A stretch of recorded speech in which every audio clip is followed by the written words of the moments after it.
I know it's been a while, but I'm back with another election prediction. This is going to be a hypothetical that is very likely to happen. At this point, this is probably the most likely scenario that we'll have in a couple years from now. This is going to be Governor of California, Gavin Newsom, versus J.D. Vance, the incumbent Vice President of the United States. Now, Donald Trump is term limited, and honestly, this is going to be one of the most electorally unique scenarios of all time, where we have a guy who is term limited in Trump, kind of like Reagan was when Bush took over, but they were non-consecutive, which makes it awkward.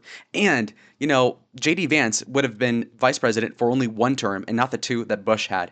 So it's an interesting sort of debacle. Then also, Gavin Newsom, term limited, kind of, in California, will be out of office for about 2 years by the time the election rolls around, out of the state of California. So how does that play out on the electoral map? Let's see how both candidates react to each other in the first place. All right, so let's begin with J.D. Vance criticizing Gavin Newsom on what seems to be the elephant in the room, which is the East Palisades fire. For a very long period of time. I mean, some of these reservoirs have been dry for 15, 20 years. The fire hydrants are being reported as going dry while the firefighters are trying to put out these fires. There is a serious lack of competent governance in California, and I think it's part of the reason why these fires have gotten so bad. We need to do a better job at both the state and federal level. Donald Trump sounding a There you go. Now, while you may think that J.D. Vance is a cogent, articulate person, and that's true, and Gavin Newsom is a person with a horrible track record, I'm here to tell you that Gavin Newsom is silver-tongued as all hell, and he's going to be basically one of the best BS artists of all time, okay? Watch this.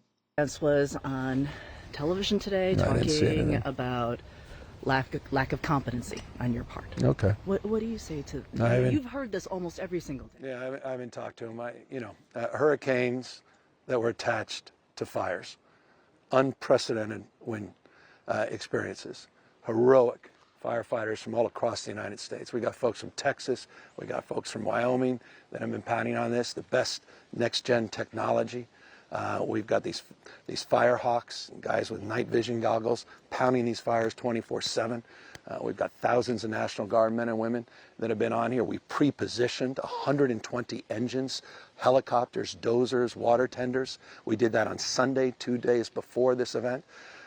So with respect to the future vice president, I didn't hear his remarks, but I would invite him, as I did Donald Trump, to visit with the community, express empathy of the scale of this tragedy, and be here for the American people that happen to reside here in Southern California. So there you have it, guys. That is Gavin Newsom retorting to the criticisms from J.D. Vance. Now, this is kind of crazy because they could very well be literally litigating this fire episode 4 years from now. And, I mean, it's insane to watch. And as you just saw, Gavin Newsom, who has obviously like a literal burning town behind him, the ashes and rubble of family homes. And it's due to his incompetency largely. And he still spun it in a great way. And again, I'm not a Democrat, I'll be honest, right? I'm a Republican. But I do respect Gavin Newsom's ability to spin something. I mean, to talk about being a used car salesman is an insult to Gavin Newsom's ability to really talk his way out of a wet paper bag. I mean, it's astounding. Amazing how he's able to flip it and make you, honestly, if you don't know anything about California, you'd be like, wow, that's a great governor. Wow, he really feels empathy. Wow. But anyways, let's get right into what the electoral prospects would look for both guys. So I already have a lot of the safe states already concreted here, but let's narrow down our map as well. So right now, the home state of Ohio will be Republican in 2028. In this scenario, Donald Trump's approval stays the way it is, which would be 53%, something like this. So positive by maybe 5 to 10%. Decently popular, nothing crazy though. Historically, Reagan was more popular. That being said, I think Texas will be solidified as Republican. They hate Californians. You all know this, guys from Texas. Like the video if you're from Texas. We do have Florida. Now, this is also a state that went to DeSantis by upwards of 20. Same as Marco Rubio, the Secretary of State. Trump won this by about 10 points. Damn near a lot. Or wait, let me see how much he won it by. Well, we won it by 13. I forgot about that. Okay, so yeah, no, easily to JD. Virginia, and we have other states that are kind of far off for JD Vance. In this case, we're looking at an economy that's looking pretty good. I think that Democrats would be running on social issues. So maybe not the transgender thing, as you saw recently on his podcast. CNN is trying to cancel Gavin Newsom for basically walking back this whole women or men and women sports thing. And so he seems to be tacking more towards the center. He's talking to Republicans. I saw him talk to Steve Bannon on his podcast. They had a friendly conversation. And so it seems like he's going to gain the respect of a lot of people in the middle because he's willing to talk to people and disagree, which is impressing me, honestly. That being said, again, this track record is going to look awful for him. And to win the primary in the first place might be its own video, so comment down below if you want that. But the 2028 primary could end up with him winning, but through a pretty acrimonious way. Because, for example, if you look at 2024, he defended Joe Biden, okay? So if you look here, this is a fascinating factoid. Here you have Gavin Newsom saying, Gavin Newsom disgusted by Trump's debate performance and proud of Biden. You have this one saying, you don't turn your back. Newsom pushes back on calls for Biden to step down. So you can see here that he's willing to be loyal, maybe for that Biden endorsement. Now in 2028, will Biden even be alive? Again, I'm not trying to be rude, but I'm just saying like that might not even be something he can benefit from. And even if so, do you think an 86-year-old Joe Biden endorsement is going to matter? I mean, at that point, you must be calling around for Kamala's endorsement because it won't matter either. And so who has his back? Nancy Pelosi? She might not be around for that. And even if she is, she might be having delirium tremors from her alcoholism. So, I mean, he doesn't seem to have a lot of prominent support, just media prowess. And so it's interesting because we're looking at these other states that he has nothing to do with, like in the Rust Belt as a Californian, and we're asking ourselves, how does he appeal? Whereas J.D. Vance is an Ohio boy and from Kentucky. Interesting dialectic. Now, to get to the truth of it, of course, we should be narrowing the map some more. So Maine at large will likely go Democrat in this scenario. I do view J.D. Vance as winning the popular vote by a couple points. It seems to me as if people will objectively see that the Republicans have done a good job under Trump and Vance, and that Vance is a competent leader, but that he is also not as experienced as Gavin Newsom, as Gavin Newsom was mayor of San Francisco, had other low-level positions, was the lieutenant governor, and then governor for 2 terms of California, whereas you have J.D. here, who clearly is decently experienced, but nothing crazy. He was a senator for a couple years, and he would have been vice president for 4. So he has enough experience to run, but nothing insane. Gavin certainly has more experience. Now, that being said, I think, like I was getting at, things will be pretty good, assuming things go as planned for Republicans, but Gavin Newsom will be liked more. He's just cooler than JD, in my opinion. I think he's just more likable. He's like a tall, good-looking guy. I think that would work well with suburban women, especially. He's going to harp on the whole abortion thing, which is popular for Democrats. The only saving grace of the Kamala campaign, if you want to call it that. And so I think that things like abortion and social issues might give Gavin Newsom the state of Minnesota.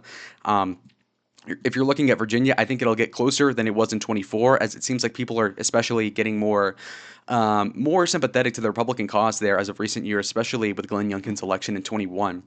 That being said, the mass firing and laying off of federal workers under Doge disproportionately affects workers around the Beltway in D.C., namely Virginia, Alexandria, what's it called? I forget what it's, Fairfax.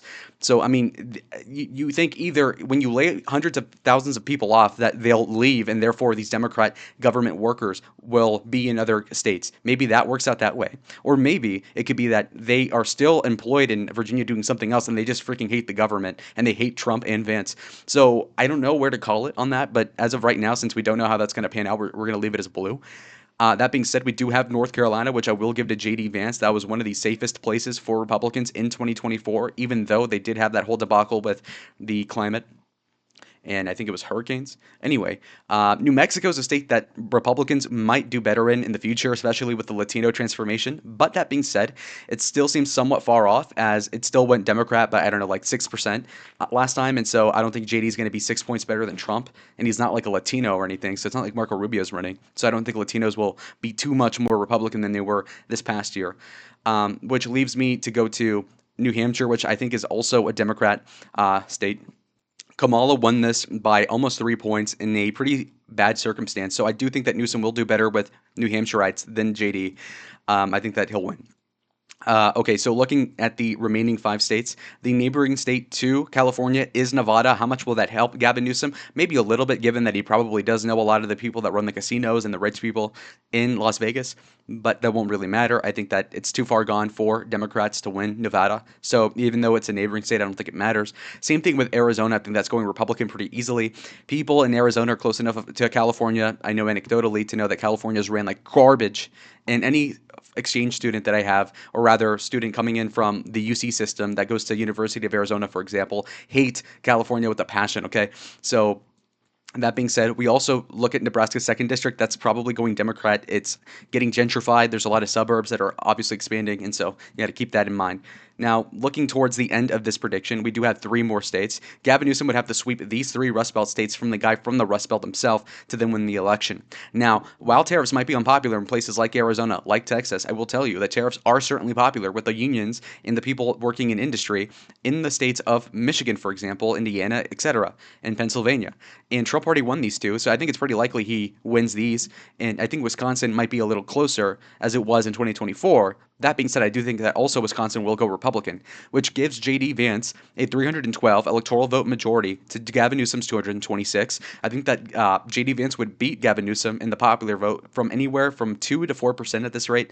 The main issue with the election is that Gavin Newsom simply can't win. However good he is at public speaking, even if he's good looking, even if he does well in the debates, truth is that JD is a competent guy in his own right, and the record is going to speak for itself, and so he's just going to be shit out of luck.